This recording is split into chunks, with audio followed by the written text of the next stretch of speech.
ধন্যবাদ, অসংখ্য ধন্যবাদ মামুন ভাইকে। আমি ফিরতে চাই আমাদের মাহমুদুল হাসান তারেক ভাই, ডোমেন কোঅর্ডিনেটর এবং ফুড ওয়াটার অনেক কিছু নিয়ে কাজ করেন। আপনি অনেক দিন ধরে মাঠের মানুষ, মাঠ নিয়ে কাজ করেন। আমরা ক্লোজিং সেরিমনিতে, আমার কোনো স্পেসিফিক প্রশ্ন নাই, আপনি যদি আপনার জায়গা থেকে তুলে ধরতেন। যেন মাহমুদুল হাসান তারেক। সবাইকে অনেক ধন্যবাদ। আসসালামু আলাইকুম, আদাব। কোথা থেকে শুরু করবো? আসলে অনেক কথাই শুনছিলাম যখন জসিম ভাই কথা বলছিলেন। জসিম ভাই কেমন আছেন? আমি শুধুমাত্র মুখের দিকে তাকাচ্ছিলাম।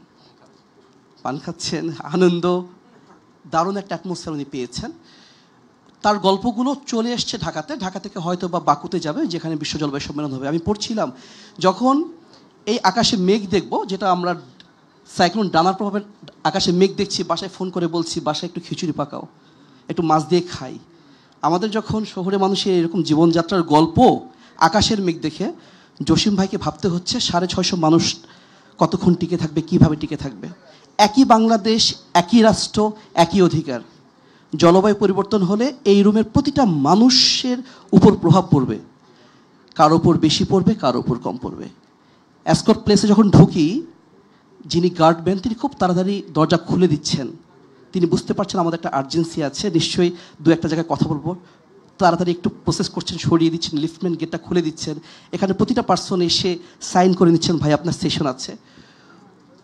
সেই গেটম্যান থেকে শুরু করে নাওকা পর্যন্ত প্রতিটা মানুষের একটাই গোল, হয়তো বা কেউ জানি কেউ জানি না, সবার গোলটা হচ্ছে একটা রেজিলিয়েন্ট, সহনশীল একটা সমাজ ব্যবস্থা করার জন্য। এখন সেই জায়গাতে নারী, পুরুষ বা ইনক্লুসিভ শব্দ বললে, এখন জানি না ইনক্লুসিভ শব্দের অজস্র ব্যাখ্যা, এত বুঝি না। একজন স্রষ্টা দুনিয়ার সব কিছুই বানিয়েছেন, আমরা সবাই তার চোখে সমান। এটা হচ্ছে সোজা বাংলা কথা। তার চোখে আমরা সবাই সমান, অধিকারের দিক থেকে, জায়গার দিক থেকে। এখন এই জায়গাগুলোকে আমাদেরকে খুব ভালো করে চিন্তা করতে হবে। আমি অনেক ধন্যবাদ জানাই ইকুমেন সামিটের এই দারুণ একটা উদ্যোগী জায়গা, যেখানে আমি বহুদিন থেকে ফলো করছিলাম এই জায়গাগুলোকে। সেখানে আমি যদি বলি যে ওয়ার্কশপ তো হতেই পারে, কিন্তু সেই প্রথম গ্রাম থেকে শুরু করে মানুষগুলোকে নিয়ে একসাথে বসা, তাদের কি কি কাজ তার আগামী দিনগুলোতে করবে সেগুলোকে সামনে নিয়ে চলে আসা, কোনটা সেখানে কার্যকরী, কোনটা কুড়িগ্রামের কার্যকরী, কোনটা দক্ষিণে কার্যকরী, এই জায়গাগুলোকে খুঁজে বের করা, কার জন্য কীরকম ট্রেনিং দরকার সেই ট্রেনিংগুলোকে বের করে নিয়ে আসা, কার সাথে সরকারের কোন দেন দরবার করলে কাজটা ভালো হবে, এই পুরো যাত্রাপথটা তারা করেছে। সেই যাত্রাপুর থেকে আমি যদি চোখ বন্ধ করে সব কিছু বাদ দেই, কালকে সকালে একটা সাইক্লোন ডিক্লেয়ার হয়ে গেল, লেটস সে সাইক্লোন ডানা, আজকে সন্ধ্যা থেকে পুরো পরিবার নিয়ে আপনি চলে যাচ্ছেন সেই সাইক্লোন শেল্টারে, সমস্ত দোষ ওই ঘরের নারীর। ও জিনিসপত্র বাঁধতে পারলাম না কেন, কি হইল? এই মুহূর্তেও স্বামী, পুরুষ হাতে নির্যাতনের কাহিনী আছে। তুই সব নিয়ে আসতে পারলি না কেন, কি কি সাইডে আসছিস? সে কি করবে? এক হাতে একটা সন্তান ধরেছে, একটা পোটলা ধরেছে, স্বামী গরু নিয়ে চলে গিয়েছে। বরগুনা পাথরঘাটার ঘটনা, একজন নারী বলছিল, ভাই আমার বাম হাত থেকে আমার বাচ্চা ছুটে গেছে। কারণ এই বাম হাতটা দিয়ে সে দিনের পর দিন 3 কিলোমিটার পানি নিয়ে আসে, এই বাম হাতে তার কোনো জোর নাই। একই রাষ্ট্র। কিন্তু কালকে সকালবেলা যখন আমরা একটা গ্রামে 5টা পুকুর নির্ধারণ করব, আমরা সব পুরুষরা একসাথে বসে ডিসিশন নিব যে পুকুরটা কোথায় হবে। কিন্তু ওই পুকুরের পানিটা একজন নারী নেবে, ওই পুকুরটা ঠিক একজন নারী করবে। এমনকি কালকে সকালবেলা যখন সাইক্লোন ডানা আসবে, তখন ওই পুকুরের পিএসএফ এর টিউবওয়েলের মাথাটা খোলার কাজটাকে সেই নারীটা করবে। যদি সেই নারীটা করে, তাহলে তার জন্য আপনি কী চিন্তা করছেন? সেই গ্রামে যদি আমার অন্য কোনো থার্ড জেন্ডারের কোনো যদি মানুষ থাকে, সেই পুকুরের পানিটা সে নিতে পারবে তো? বা আর যদি অন্য একদম এক্সক্লুডেড ওই গ্রামের শেষ মাথায় থাকে, ধনীর পুকুরে গরিব নাও আসতে পারে। এই প্রতিটা গল্পের পেছনের জায়গাতে যাকে শক্ত করতে হবে, সেটা হচ্ছে এই সামিটের যে মূল বক্তব্যটা। আমাদের যে এই সমাজের এই পুরুষ, এই জায়গাটায় তাদেরকে এগিয়ে আসতে হবে এই নারীর সাথেই, এই নারীর জন্যই। কারণ দিন শেষে প্রতিটা মানুষ আমরা একটা সহনশীল বাংলাদেশে করতে চাই, এবং দুঃখজনক হলেও সত্য, এই বাংলাদেশ আমরা সব কিছু দিয়ে ঠিক রাখতে পারবো না। আমরা যখন জলবায়ু পরিবর্তনের কথা বলি, আমরা সবাই যদি সবাই ভালো হয়ে যায়, ভদ্র হয়ে যায়, একদম খুব দারুণ জীবনযাপন করি, তারপরে বিশ্বাস করবেন এইরকম একটার পর একটা সাইক্লোন আসবে, একটার পর একটা বন্যা আসবে। ওই যাত্রাপুর থেকে যিনি আসছেন, যাত্রাপুরের ধরলার পানি আমি কোনোভাবে কমাতে পারবো না, কারণ হিমালয় আমার 100 বছরের ইতিহাস ভেঙে বৃষ্টি হবে, যেটা এবছর আমরা দেখলাম। কাজেই 3টা জায়গাকে আমরা চিন্তা করব, আমাদের জীবন থেকে আমাদের গবেষণা, আমাদের জীবন থেকে শিক্ষা, যেটা নিয়ে আমরা আমাদের নিজেদেরকে প্রশিক্ষিত করব, এবং একই সাথে যেটুকু শিখব আমি যদি শেখাই, যদি জাকির ভাইরা আছেন ওনাদের কাছ থেকে আমি শিখছি, আমাদের মেন্টর, আমরা যে যাকে পাশে রাখবো একসাথে চলার জন্য তাকে আমরা শেখাবো, সেটা যেটুকুই হোক না কেন। ধন্যবাদ। ধন্যবাদ, অসংখ্য ধন্যবাদ। এবং তারেক ভাই সবসময় সেই নীলডুমুরের গল্প, সেই পাথরঘাটের গল্প আমাদেরকে বলে, এবং আমাদেরকেও সেখান থেকেই মানে সে বলছে, এবং যাত্রাপুরে আপনি গিয়েছেন, আমরা সেটা চেষ্টা করেছি যে এক উত্তর বরিশাল, খুলনা, সাতক্ষীরা, সাথে সাথে দক্ষিণ যাত্রাপুর বা কুড়িগ্রাম, তো সেই মেলবন্ধনটা আমরা করার চেষ্টা করছি। আমরা কথা না বাড়িয়ে ফিরতে চাই জনাব Zakir Hossain Khan, executive director change initiative, এবং জাকির ভাইয়ের সাথেও আমাদের সম্পর্ক অনেক বছরের, আমাদের জন্মের সময় থেকে ইউথনেটের 2016 সাল যখন ইউথনেটের সামিট হয় বরিশালে, বরিশাল ডিক্লারেশন, এবং আমরা ফলো করছি। কিন্তু জাকির ভাই আমরা গ্র্যাজুয়ালি শুধু রাস্তার স্লোগান আমরা দেই, কিন্তু পাশাপাশি অ্যাডভোকেসি লেভেল বলি, এবং গ্রাউন্ডে কিছু করা, একটা ছোটো গ্রাম হোক, একটা ইউনিয়ন হোক, সেখানে আমরা কিন্তু কিছু করার চেষ্টা করেছি। জাকির ভাই, আজকে এই দিনে আমরা খুবই অনুপ্রাণিত, আনন্দিত আপনার উপস্থিতি ক্লোজিং সেশনে, যদি আমাদের উদ্দেশ্যে কিছু বলতেন জনাব জাকির হোসেন খান। ধন্যবাদ সোহান। আসলে আমি একটু ওভারওয়েলমড অবস্থায় আছি। বাংলাদেশ 47-এর পরে 2বার স্বাধীন হলো। আমরা 2024 বলছি, 5ই আগস্টের পর আমরা বলছি জুলাই বিপ্লবের পর যে 3বার স্বাধীন হলো। এখনো মান্তা কমিউনিটি বা বেদে সম্প্রদায়, তাদের মানুষগুলো তাদের যখন মারা যাবে তাদের জন্য যদি অনুমতি প্রার্থনা করতে হয় তাকে কবরস্থান করার জন্য, তাহলে আসলে কোন বাংলাদেশে আমরা আছি? আমি ক্ষমা চাচ্ছি আপনার কাছে পার্সোনালি, কারণ এই রাষ্ট্রের আমিও নাগরিক।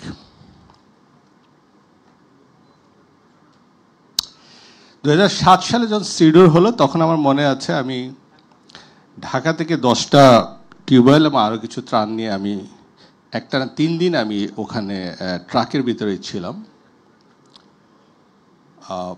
সেই টিউবওয়েলগুলো আমি একেবারে মানে তৈরি করে দিই, তারপর ঢাকা ফিরেছি। তো এরপরে খোঁজ নিয়েছিলাম, বা 4-5টা টিকেছিল, বাকিগুলো গ্রাজুয়ালি। কিন্তু যে বিষয়টা হলো যে আমরা মানুষকে, আমরা যে আজকে যে অ্যাগেইন ইট ইজ ভেরি মানে ইকোস man actually, I do sometimes fun that লেডির আগে কিন্তু জেন্টাল লেডি বলতে হয় না, কিন্তু ম্যানের আগে জেন্টাল ম্যান আমাদেরকে বলতে হয়। So this is too embarrassing for the human being.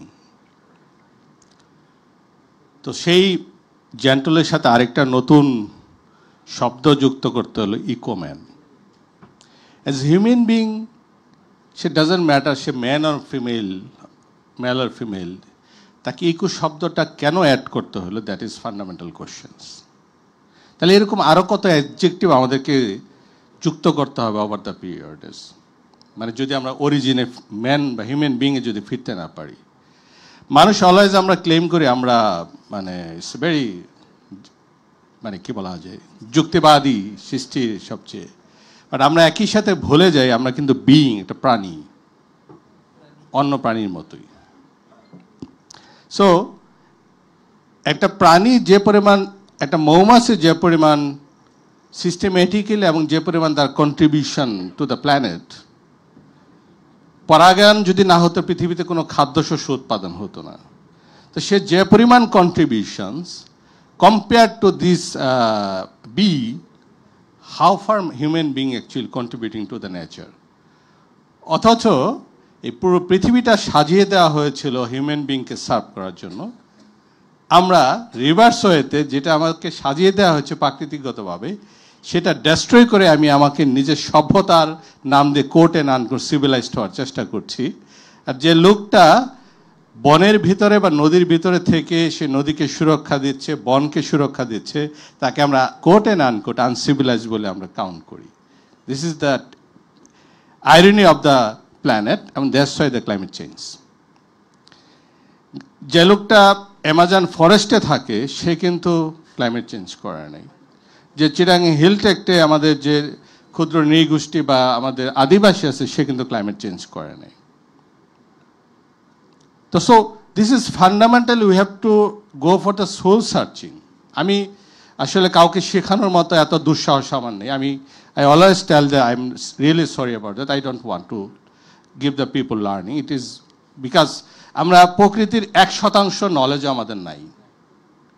Whenever we claim that this is the resilient, unfortunate for me, but I'm not in a position to tell it's a resilient because আমি 1% দিয়ে 100% resilient বলার দুঃসাহস আমার নাই।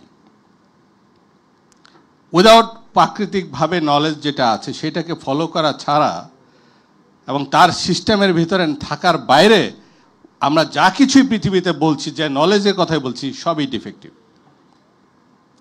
So where is the scope of being so many pride about ourself that we are really very knowledgeable? It's a totally funny for the human being. আমরা যখন Nobel পুরস্কার দেওয়া হয়, অ্যাকচুয়ালি আমি প্রায় ফান করে বলি এটা একজন আরেকজনকে পিঠ চাপিয়ে দেওয়া হয় যে তুমি ভালো করেছো, নাথিং এলস। কারণ নেচার সিস্টেমের আমি 1% নলেজও জানি না, 99% আননোন।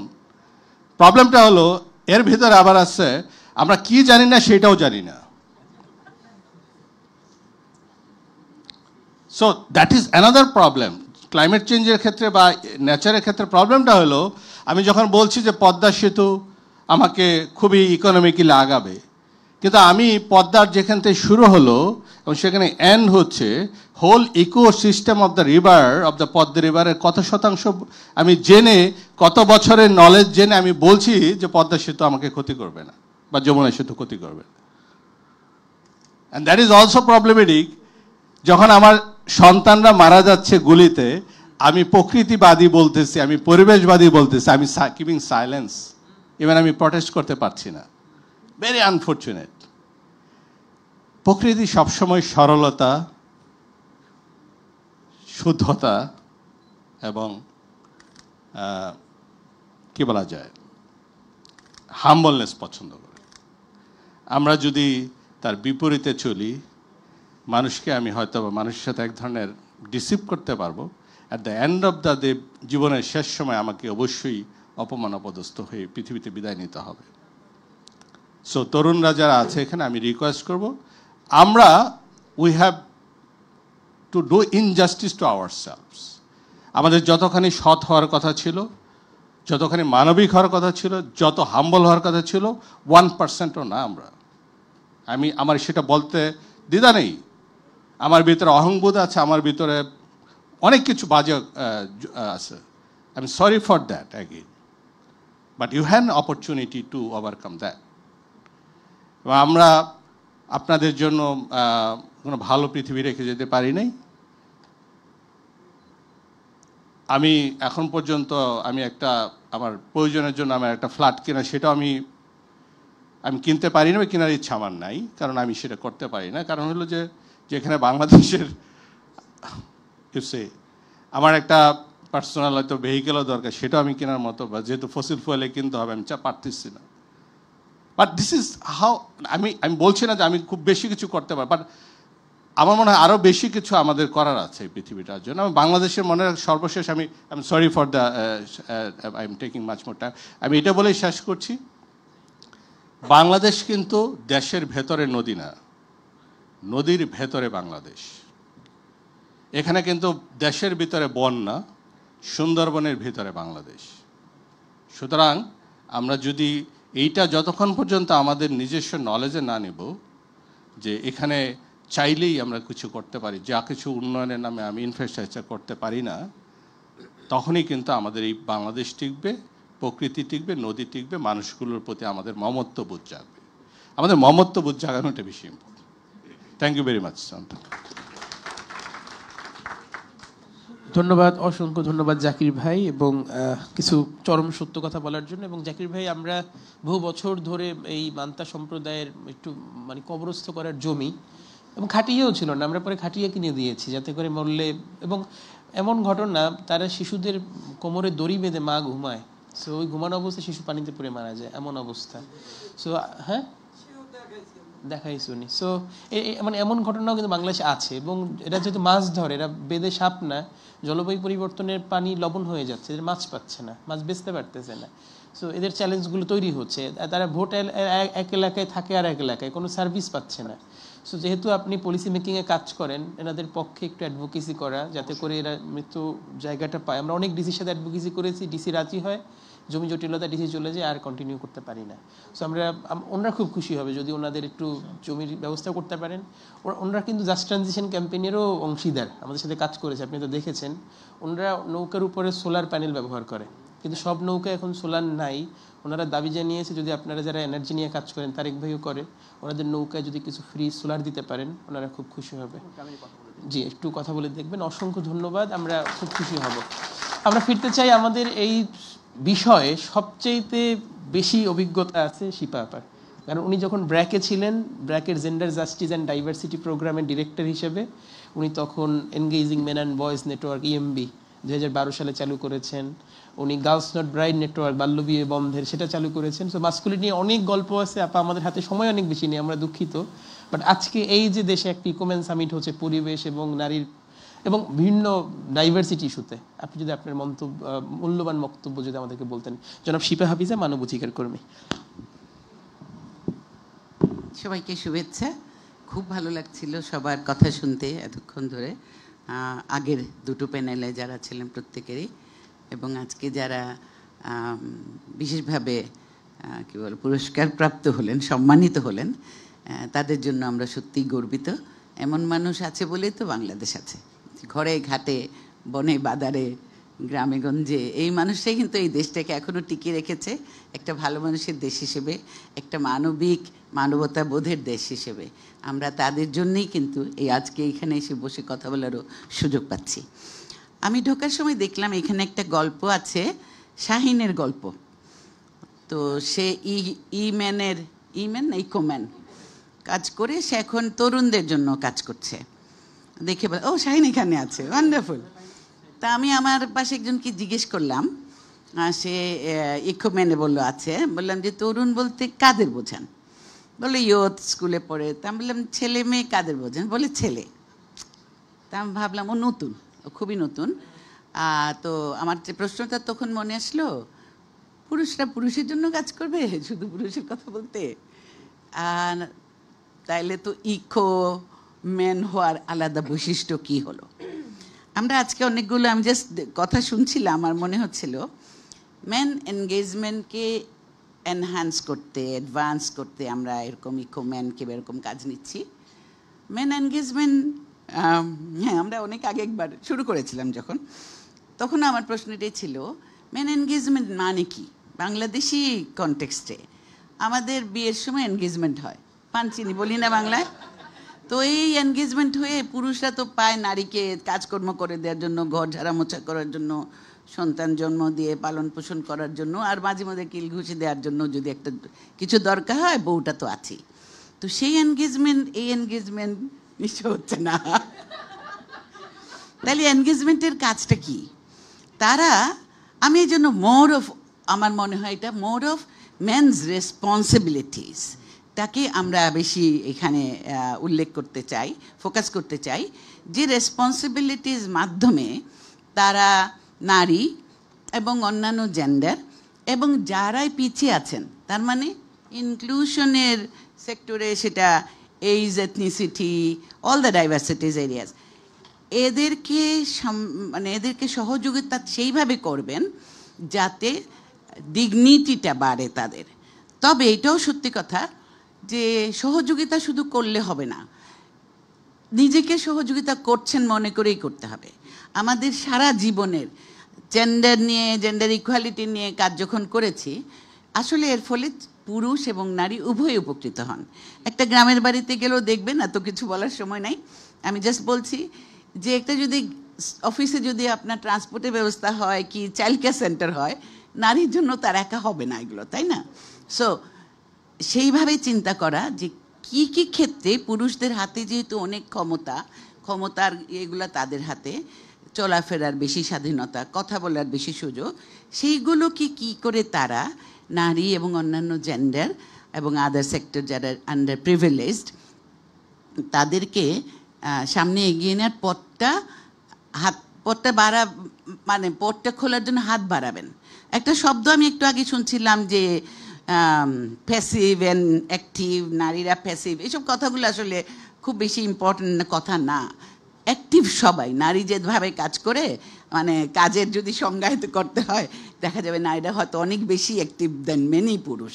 কাজে অ্যাক্টিভ পুরুষের ব্যাপার না, আর নারীকে অ্যাক্টিভ করার দায়িত্ব কিন্তু পুরুষের না। পুরুষের দায়িত্ব মোর অফ নারী যে কাজ করছে সেটাকে সম্মান করা, ভ্যালুয়েশন করা, কারণ ওই শক্তিগুলোর আছে। তবে এটাও সত্যি কথা যে যখনই আমরা জেন্ডার ইকুয়ালিটি নিয়ে কাজ করেছি, আমার লাইফে আমি কখনো শুধু নারী শুধু পুরুষ নিয়ে কাজ করি নাই। ডিফারেন্ট কারণে হয়তো সেপারেট নিয়ে বসা হচ্ছে, সেটা আলাদা। একসাথে না করলে এবং ইউথস না করলে পরিবর্তন, ট্রান্সফরমেশন আনাটা কঠিন হয়।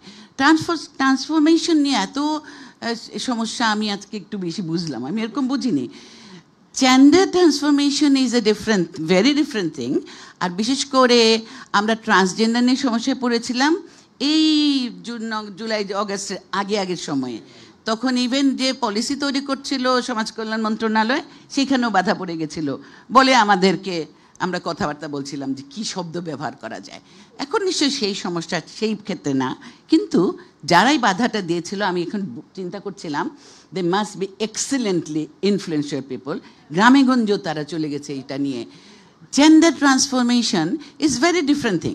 ট্রান্সফরমেশন ইজ অলসো মানে একটা আলাদা জিনিস। মানে কি, লবণ আর গুড় দিয়ে আমি একটা শরবত বানাবো, লবণ আলাদা, গুড় আলাদা, পানি আলাদা, সব মিলায় যখন আমি, কিংবা চিনি দিয়ে শরবত করে, চিনি গুড়, লবণ তো আছে, গুড় তো আছে, এই তিনটা যখন একসাথে ঘুটে বানানো হবে, যে জিনিসটা তৈরি হবে এটা আলাদা করে গুড় হিসেবেও চেনা যাবে না, লবণ হিসেবে চেনা যাবে না, পানি হিসেবেও চেনা যাবে না। এটা একটা নতুন রূপান্তরিত জায়গা হবে, ব্যবহারও হবে, আমরা সেইভাবে তাকে চিনব। জেন্ডার ট্রান্সফরমেশন নিয়ে আমার মনে হয় তাহলে আমাদের অনেক বেশি কাজ করার একটা প্রয়োজনীয়তা আজকে আমি এখানে বসে মনে হচ্ছিল, বিশেষ করে যত বেশি সব জায়গাতেই, বাট আমরা যেহেতু কাজ করছি অনেক দূর দূরান্তর এলাকায়, এই আলোচনাটা আমাদের খুবই করা দরকার। আমি যেহেতু শুনছিলাম যাদের কাছে আমরা সহযোগিতার জন্য যাই, অবভিয়াসলি সরকারি কর্মকর্তা পজিশনগুলোতে, তারা এই ব্যাপারে বোধহয়, মানে আমার কাছে শুনছিলাম যে তারা একেবারেই যোগ্য, তারা এটাকে ট্রান্সজেন্ডারের সাথে মিলিত করছিলেন। তাহলে সেখানে এই কথাগুলো বলার বোধহয় অনেক প্রয়োজন আছে। জাকির ভাই যদিও বলছিলেন পদ্মা সেতুর ইকোনমিক বেনিফিট দেখলেও দেখতে হবে এনভায়রনমেন্টাল আসলে কী ছিল বেনিফিট, কিন্তু আমাদের কাছে বেশি, আমরা যারা জেন্ডার নিয়ে বেশি চিন্তিত থাকি, আমরা সবসময় বলি জেন্ডার এমন একটা বিষয়, যে কোনো জায়গায়, যে কোনো ক্ষেত্রে, যে কোনো সময় জেন্ডারটা কিন্তু আছে। একটা ব্রিজ বানালাম, সেই ব্রিজের পানি, ওই নদীর পানিটা মেয়েরাই কিন্তু সাধারণভাবে আহরণ করে প্রাত্যহিক ব্যবহার করে। এখন ব্রিজের কারণে যে আগে 10 কিলো হাঁটতে হতো এখন সে 30 কিলো হেঁটে যাচ্ছে। তাহলে ব্রিজটা করার সময় আমরা কি সেটা দেখি কিনা? অল দোজ থিংস, মানে every second you can related with আসলে জেন্ডার ডিসক্রিমিনেশন কমছে কিনা। তাহলে এই মেন এনগেজমেন্টের একটা বড় ব্যাপার হলো জেন্ডারের ডিসক্রিমিনেশনটা কমানো, আর জাস্টিস হচ্ছে কিনা দেখা, জেন্ডার জাস্টিস হচ্ছে কিনা। তবে এখানে আমাদের ক্লাইমেট জাস্টিস একটা বিগ এরিয়া, এনভায়রনমেন্ট। আমি ভাবছিলাম এই যে রিসেন্ট বন্যা হয়ে গেল অগাস্ট সেপ্টেম্বরে বন্যাটা যেটা হয়ে গেল, এইটা একটা, আমরা যদিও বলছি এটা Jio political and this and that, কিন্তু এটা তো অবশ্যই আমরা অস্বীকার করতে পারবো না, এটা ভেরি মাচ কানেক্টেড টু আমাদের এই এনভায়রনমেন্টাল চেঞ্জের কারণেও। একসময় পানি বেশি, একসময় পানি কম, কেউ না কেউ পানি ছেড়ে দিতেই পারে, সেগুলো একটা ব্যাপার।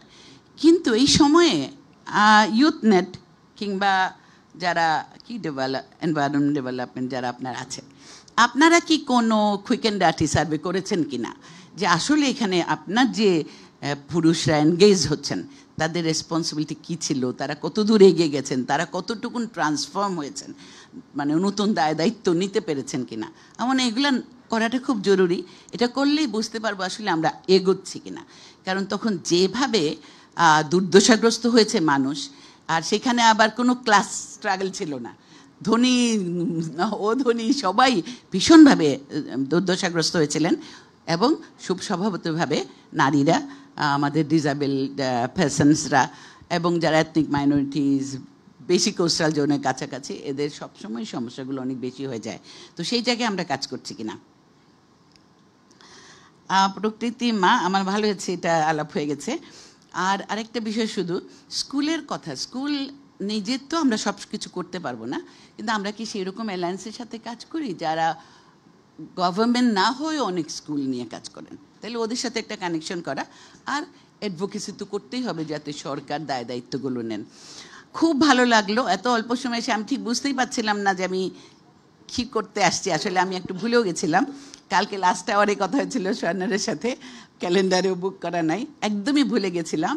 কিন্তু কোথার থেকে কি কানেকশন সোহানার তোমার সাথে হয়ে গেল, সোহানের সাথে একটা কানেকশন নিশ্চয়ই হয়েছে। আমার হঠাৎ মনে পড়েছে আমার না যেতে হবে, কাইন্ড অফ। আমার খুব ভালো লেগেছে, অনেক কৃতজ্ঞতা আমার। আর এই কাজগুলো আরও উত্তরোত্তর এগিয়ে যাক। যারা এগুলোকে সহযোগিতা করছেন, বিশেষ করে যারা রিসোর্সের মাধ্যমে বুদ্ধি দক্ষতা দিয়ে সাহায্য করছেন, সকলের কাছে আমাদের কৃতজ্ঞতা। ধন্যবাদ সবাইকে, অনেক ভালো থাকুন। ধন্যবাদ, অসংখ্য ধন্যবাদ শিপা আপা। এবং যখন আমরা জেন্ডার নিয়ে কাজ করতাম অন্য সাইড ব্লকে, জিএনবি, ইএমবি, তখন শিপা আপা আমাদের একজন বড় গার্ডিয়ান ছিলেন, এখনও আছেন, বিশেষ করে মানবাধিকারের প্রশ্নে, জলবায়ুতেও। এবং আমরা যদি আছি শিপা আপাকে না পাইতে আমার কাছে মনে হতো সামিটটা একটা অপূর্ণ, কারণ ওনার এত বছরের অভিজ্ঞতা, এটা বিশেষ করে পুরুষদেরকে যুক্ত করা, বিশেষ করে মেয়েদের জন্য নিরাপদ বিদ্যালয় প্রোগ্রাম উনি করতেন, ব্র্যাকে, মেজনিন। সো আমরা খুব ভালোভাবে আমাদের ইকোমেন সামিটের শেষ দিকে পৌঁছে গেছি। আমরা এবার আহ্বান জানাবো নায়কাকে, এবং we have also Sweden connection here, because the fund from Sweden Sida to from সিপ to man Sweden, and we brought this grassroots activism started from ground, and as well as it's also vibrant in that divisional level, like river pollution in Borishal is very alarming. So Ecomen team, they decide a stakeholder meeting with the owners, sheep owners and the environment department and all. Then we organized a successful meeting, and then we posted that the river pollution increasing in Borishal, and the environment ministry picked up, and they made a GD in their pollution control, and then send a letter to local DOE to take urgent action, because Ecomen is saying, YouthNet is saying, the river pollution is increasing to Borishal, so take action. And then DOE communicate with us, and now we are working together with DOE how we can control river pollution by awareness creation as well as the law. So it's grassroots action, but how it's influencing the ministry also.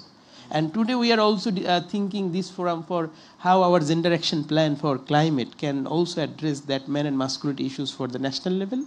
And we brought this issue also in COP last year. Our colleague Shakila, also supported by Ecomen project, to join COP.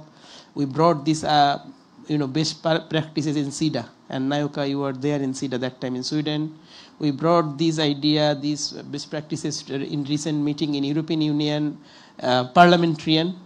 So local to national to global, Ecomen reach. Shipapa kisu bolte jacchilen naki? Okay. So now I want to would like request Nayoka Martinez Backstrom to say something about this Ecomen Eco Summit. And project is closing, but they have a strong commitment to continue this movement. Yeah. Over to you, Nayoka Martinez Backstrom. Okay, thank you. This is the most unpopular time to speak. Everyone is like ready to leave and go home.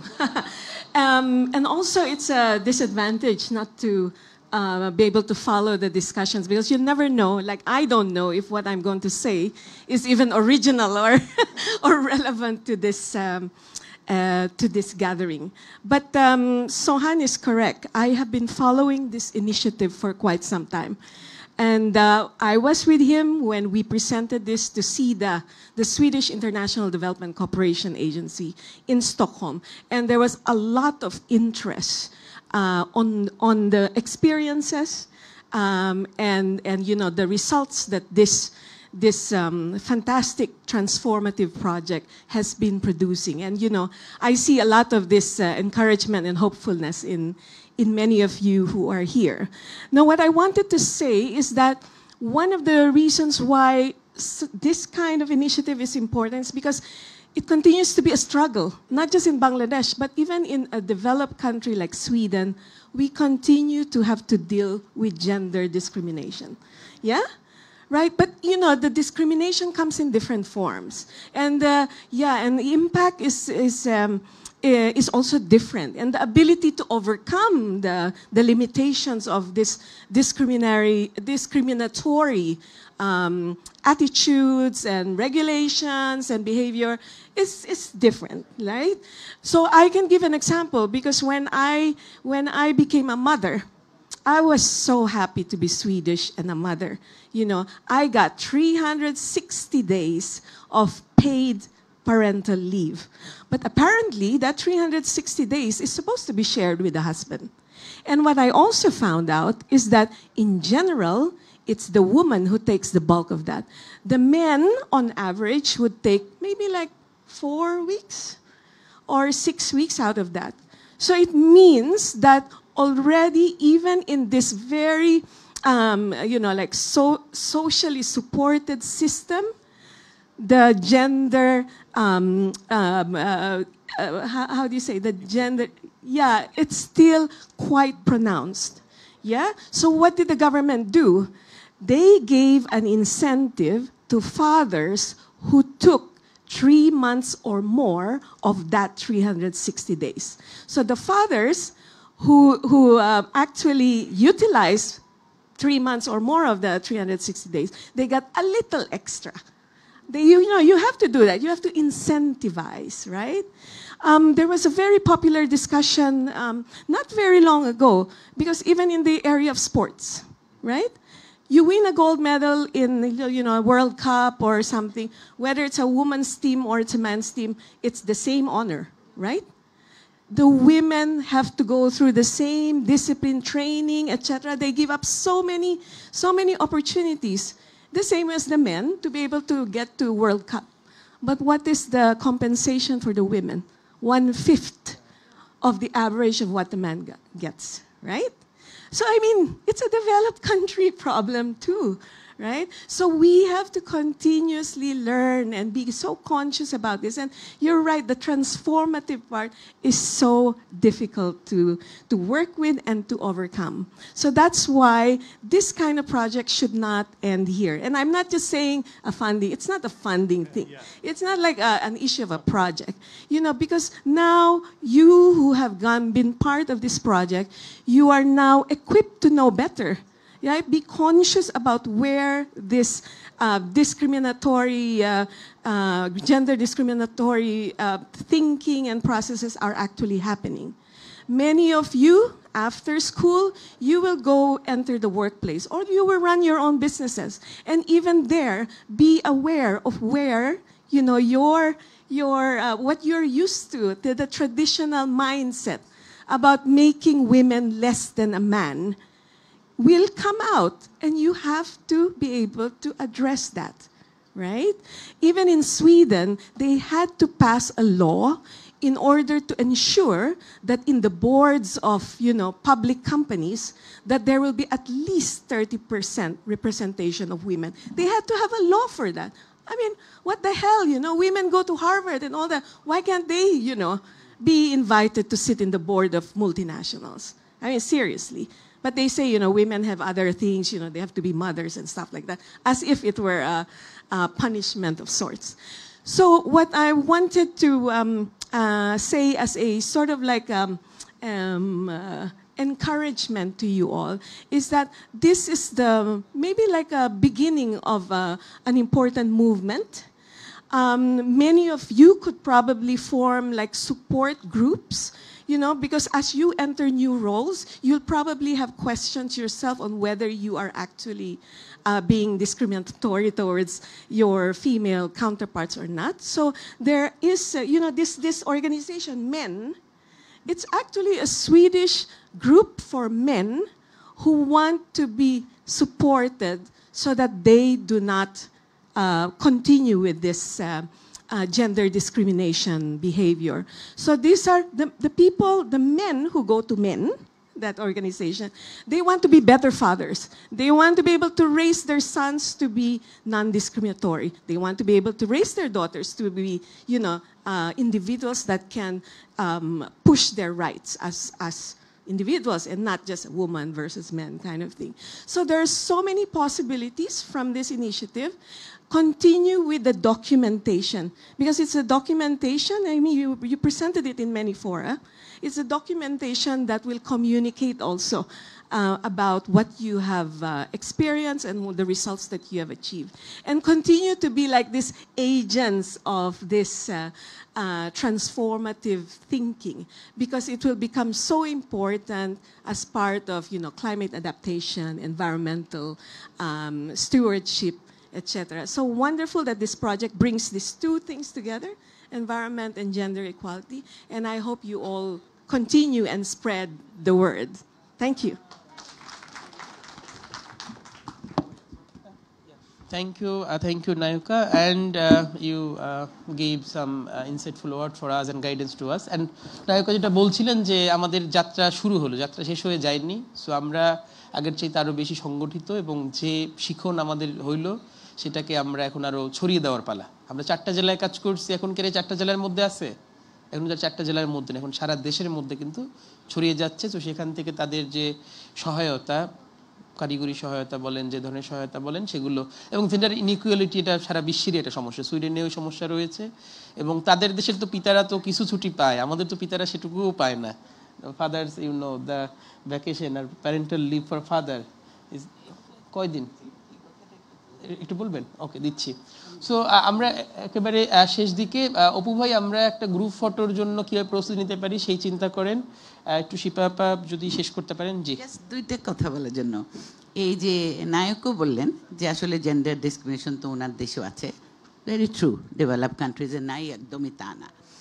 কিন্তু ব্যাপারটা হচ্ছে কি, আমরা যখন এই কথাগুলো শুনি আমরা প্রায় ধরে নেই তাহলে আর আমাদের থাকলেই কি, আমরা তো কোনো দোষ করছি না। যারা বিগত সরকারে বিভিন্ন ভেরি হাই আপ লেভেলে ছিলেন, আমরা যখনই বলছি রেপের কথা, ধর্ষণ বেড়ে গেছে বাংলাদেশে, ওনারা বলছে ওগুলো আমেরিকায় বেশি হয়, সুইডেনে বেশি হয়, অমুক জায়গায় বেশি হয়। কেননা ওনারা ভাবছেন ওদের বেশি যদি হয় তা আমাদেরও বেশি হোক না, আরও বেশি হলে ক্ষতি নেই। ওই যে আমরা সবাই সিঙ্গাপুর হয়ে যাচ্ছি, কি হয়ে যাচ্ছে, ছিল না সেরকম একটা টোন। তা আমি একবার লিখছিলাম রেপের উপরে, এবং কিছু সরকারি হাই আপ লেভেলের লোকজন এটা আপত্তি করছিলেন আমার লেখাতে, কারণ ওনারা বারে বারে আমাকে বোঝাতে চেষ্টা করছিলেন সুইডেনে আরও বেশি হয়, অমুক জায়গায় আরও বেশি হয়। কেননা সুইডেনের কথাটা আমি শুধু বলবো, সুইডেন ওই সময়ে মানে ওই কিছু বছরের মধ্যে ওরা ওদের একটা পলিসি চেঞ্জ করেছে। If I am wrong, you understand me, Sweden has developed a improved or revised policy on identifying sexual harassment, particularly rape. তো এই রেপটা ওরা আমাদের মতন একদম রেপ হয়ে গেলেই বডি কন্ট্যাক্ট হতে হবে, এরকম করতে হবে, আমাদের যে আইনে আছে তাদের এটা আরও অনেক বড়। একটু অ্যাটেম্পট হলে, অনেক রকম চিহ্ন দেখতে পেলে সবগুলোকে ওরা রেপের আন্ডারে নিয়ে আসছিল বিধায় ওদের দেশের the data said the number of rape increased in Sweden significantly because of this new law. That's what my analysis was. They defined rape in a way which included many other things that only penetration and this and that. Right? Yeah. তো শুধুমাত্র যে একদম গায়ে গায়ে লেগে গিয়ে rape করলেই যে সেটা রেপ হচ্ছে তা না, এর ইন্টেনশন অনেক কিছু ওরা অ্যাড করেছিল ওদের নতুন পলিসিতে। সো অবভিয়াসলি ওদের রেপের হার দেখাচ্ছিল বেশি। আমি বারে বারে আর্গুমেন্ট করছিলাম, এটা সুইডেন হোক ওর আমেরিকা হোক ওর ইংল্যান্ড হোক, ওদের যদি একটা রেপ হয় এবং জানে সবাই, ওরা এটার শেষ দেখে ছাড়ে।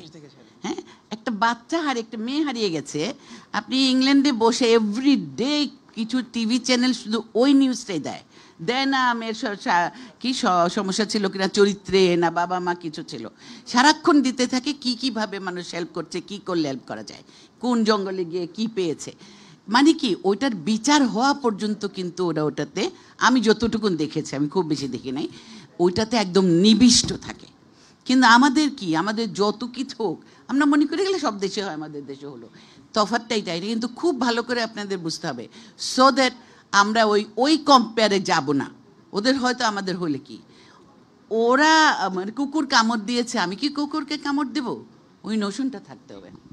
ধন্যবাদ, অসংখ্য ধন্যবাদ। এবং শিপাপার মনে আছে যখন মেয়েদের বিয়ের বয়স কমিয়ে দেওয়া হলো তখন বারবার ইউকে আমেরিকার এক্সাম্পল দেওয়া হচ্ছিল যে ইউকেতে চাইল্ড ম্যারেজ হয়, সো আমরা কেন পারবো না। সো আমরা সে ব্যাড এক্সপেরিয়েন্স মানে উদাহরণের দিকে যাব না। এবং আমাদের শেষ করবেন বাংলাদেশ এনভায়রনমেন্ট ডেভেলপমেন্ট সোসাইটির প্রতিনিধি।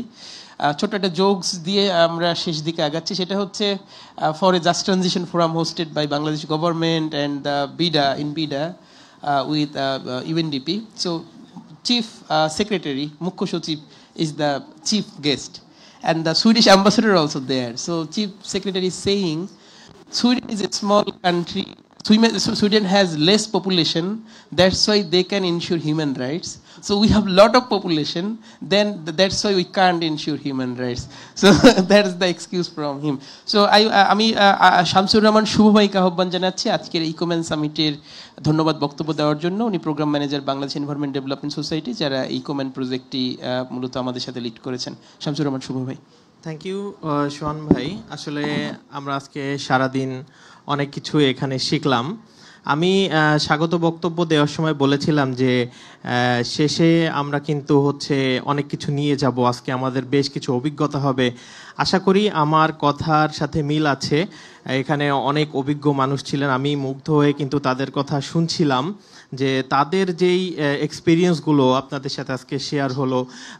জেন্ডার নিয়ে কথা হয়েছে, পরিবেশ নিয়ে কথা হয়েছে, অনেক কিছু নিয়েই কথা হয়েছে। তো আমি অল্প একটু বলবো যে আমরা আজকে যাদের জন্য এই প্রোগ্রামটা, ইয়ুথ যারা এখানে আছেন, এখানে অনেক এনার্জেটিক পার্সন, কিন্তু যারা ইয়ুথ হচ্ছে সব থেকে এনার্জেটিক পার্সন। কারণ আমি আমার ইয়ুথের সাথে কাজ করার আল্লাহ রহমতে অনেক অভিজ্ঞতা আছে। তো এরা যেভাবে কাজ করতে পারে অন্যরা কিন্তু এরকম কাজ করতে পারে না। আমি শ্রীলঙ্কাতে একটা ফোরামে দুইজন ইয়ুথ আমাকে খুব ইমপ্রেস করেছিল। ওরা শ্রীলঙ্কার একটা প্রভিন্সে শুধুমাত্র দুইজন প্রায় 60,000-এর মতো গাছ ওরা দুইজন লাগিয়েছে। ওদের কিন্তু কোনো এনজিও না, ওরা জাস্ট একটা সংগঠন, ওরা শুধু গাছ লাগায়। জাস্ট সংগঠনের নাম হচ্ছে প্লান্ট এ ট্রি। এবং আমি জিজ্ঞেস করলাম যে তোমরা এই ফান্ডিংটা কোথা থেকে পাও? বলতেছে আমরা কোথাও পাই না, আমরা দোকানে দোকানে যাই, আমরা মানুষের কাছে যাই যে আমি ফান্ড প্লিজ আমাদের কিছু ফান্ড করো, আমরা গাছ লাগাবো। তারা কিন্তু টাকা দিচ্ছে, ঠিক আছে। তো এইটা হচ্ছে নিজের ইচ্ছাশক্তি। আজকে আমাদের বাংলাদেশে যে আছেন আনোয়ার ভাই, উনি কিন্তু সেই বৃক্ষ মানব। আজকে কিন্তু অ্যাওয়ার্ডে তার যে অনুভূতি ছিল, এটাই কিন্তু আজকে দিনের বড় প্রাপ্তি।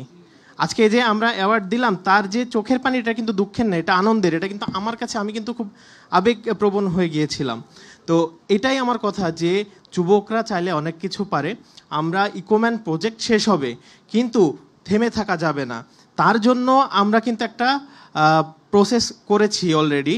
আমাদের এডুকেশন অ্যান্ড ম্যাটেরিয়াল, এটা আমাদের ডেভেলপড হয়েছে, জাস্ট প্রিন্টিং এবং এডিটিংয়ে আছে, প্রিন্টিংয়ের জন্য অপেক্ষায়। এটা সম্পূর্ণরূপেই আমাদের ইয়ুথদের জন্য। আমি নামটা বলে দিচ্ছি যে যুব নেতৃত্বের টুল কিট নামে আমরা বইটা বের করছি। এবং এই বইতে ইয়ুথ লিডার তৈরি করার যে যত রকমের যেই পদ্ধতি আমরা দেখানোর চেষ্টা করেছি। এবং এখানে 2 দিনের একটা ট্রেনিং সেশন আছে, যেটা ইয়ুথরা পরিচালনা করবে। আশা করি এইটা ইকোম্যানের শেষে তারা কিন্তু পরের যতগুলো প্রজেক্ট বা জীবনে যে এই বইটা ফলো করবে, সে কিন্তু একজন লিডার হিসেবে বই প্রকাশ করতে পারবে। তো এতটুকু আমার বক্তব্য ছিল। আজকে এখানে আসার জন্য সবাইকে অনেক অনেক ধন্যবাদ। আপনাদের মূল্যবান সময়, দিনটা আমাদের কাছে দিয়েছেন, আপনারাও কিছু নিয়েছেন, আমরাও অনেক কিছু শিখেছি। এবং এই ইকোম্যান সামিটকে সফল করার জন্য যারা একসাথে আমরা কাজ করেছি, তাদের সবাইকে আন্তরিকভাবে অভিনন্দন ও শুভেচ্ছা জানিয়ে বক্তব্য শেষ করছি। ধন্যবাদ। ধন্যবাদ, অসংখ্য ধন্যবাদ। আজকের ক্লোজিং প্যানেলে যারা প্যানেলিস্ট ছিলেন তাদেরকে ধন্যবাদ। আপনারা যারা শুনছিলেন, অডিয়েন্স সারাদিন ধরে, আপনাদেরকে ধন্যবাদ। যারা আমাদের কারিগরি টিম, ইভেন্ট ম্যানেজমেন্ট, হোটেল কর্তৃপক্ষ এবং আমাদের ইকোম্যান প্রজেক্ট টিম, যারা গত 2 বছর ধরে মানে কষ্টের মাধ্যমে, পরিশ্রমের মাধ্যমে এই কাজটিকে সম্পন্ন করতে পেরেছেন। এবং আমাদের যারা দাতা সংস্থা রয়েছেন, এবং man, Sweden, bets, YouthNet, German development cooperation and the Nature fund. আমাদের কয়েকজন ডিস্ট্রিক্ট কোঅর্ডিনেটর আছে, আমরা তাদেরকে একটু দেখতে পারি। আমরা একবার শেষে কথা বলার তো এখন সুযোগ নেই, এখন তাদের একটু পরিচিত হতে পারে। আর আমরা একটা গ্রুপ ফটো তুলবো। জি, সবাইকে অসংখ্য ধন্যবাদ। আমাদের ডিস্ট্রিক্ট কোঅর্ডিনেটর কে কে আছে? বরিশাল, কুড়িগ্রাম, বরিশাল কে? মাইক দেন।